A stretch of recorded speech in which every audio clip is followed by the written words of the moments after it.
ஹாய்ங்க, இன்றைக்கி பார்த்தீங்கன்னா பாசிப்பருப்பு குழம்பு எப்படி சிம்பிளான முறையில் செய்கிறதுன்னு பார்க்கலாம். அதுக்கு முதல்ல 1 டம்ளர் பாசிப்பருப்புக்கு 2 டம்ளர் தண்ணி ஊற்றி எடுத்து வேக வச்சுக்கலாம்.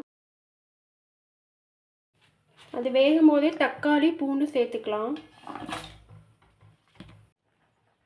இந்த குழம்பு வேகும் போதே நம்மளுக்கு தேவையான அளவுக்கு மிளகாத்தூள் கொஞ்சமாக சேர்த்துக்கலாங்க.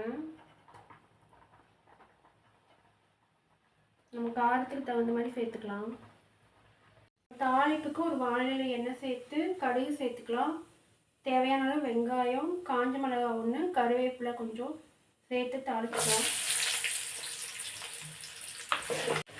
குழம்பு வாசனைக்காக 1 ஸ்பூன் சீரகம் சேர்த்துக்கலாம்.